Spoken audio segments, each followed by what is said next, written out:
A very good morning, class. In the last class, we discussed about the causes of low rate of capital formation. Why in India there is low rate of capital formation? Why do we lack or why there is insufficiency in the capital formation?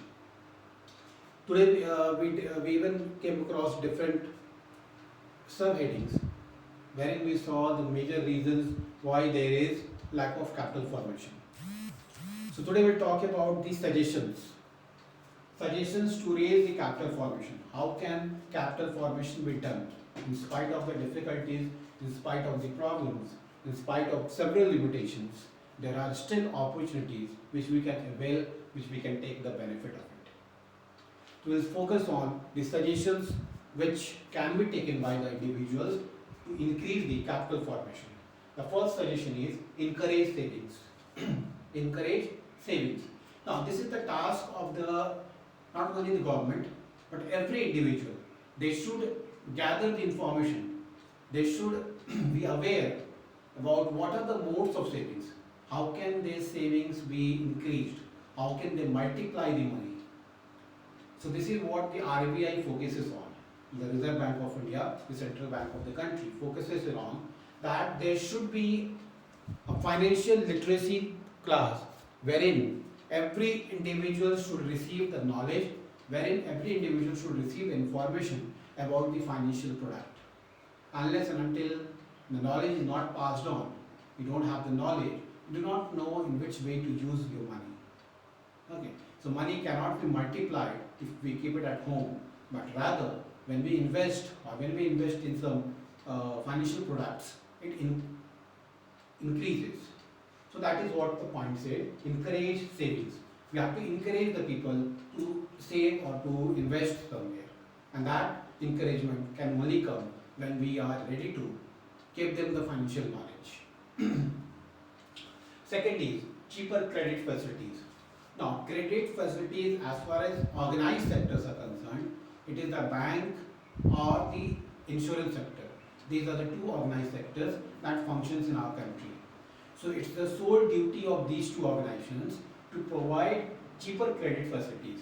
That means the loans should be given to the business personals or to the individuals who want to improve, who want to uplift themselves at a cheaper rate, at a nominal rate, so that they can improve their living standard, they can improve their quality of life. Okay. The third is lifting restrictions. The third is to lift the restrictions.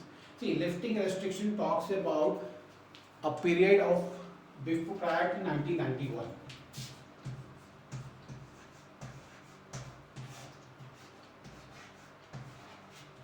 Prior to 1991, there were many restrictions on import-export. There were many restrictions on doing a business. But after 1991, when Mr. Manmohan Singh was the finance minister, he brought a policy which was named as LPG policy. That is liberalization, privatization and globalization. In the year 1991. What had changed after 1991? That the private shareholders or the persons from the foreign, they were given an invitation to invest in India, start a business in India and improve the conditions, create employment opportunities for the local people of India. Means FDI was possible, foreign direct investment was possible after 1991.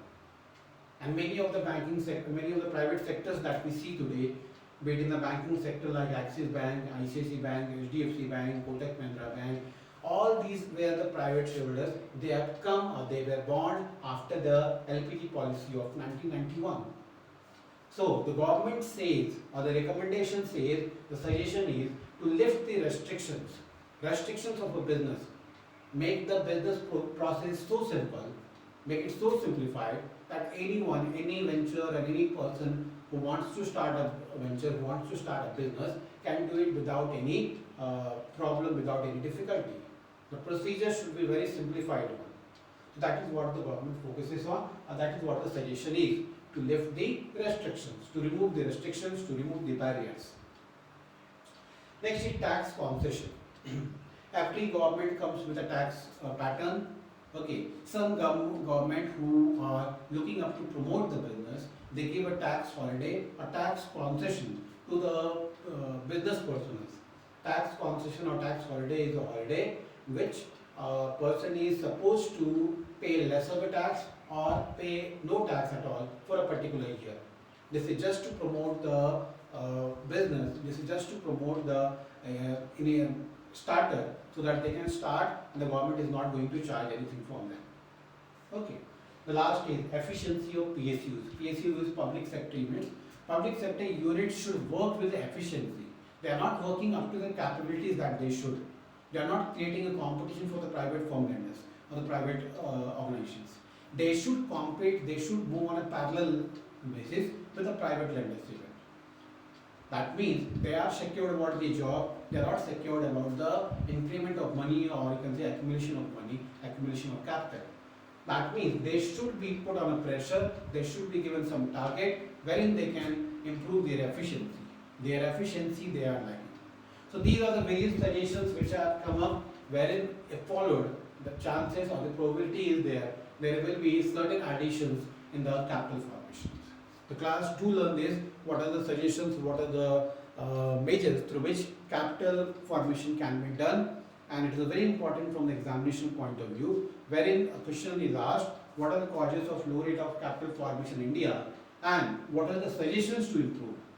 So what are the suggestions you can say, like encourage saving, cheaper credit facilities, then we have lifting of restrictions, tax concession, then efficiency of PSUs. PSU is public sector units. Okay, wherein the public sectors or the government organizations are asked to improve their efficiency of work. So this can be learned by all. This is very important from the examination point of view. Thank you class, take care. See you in the next video.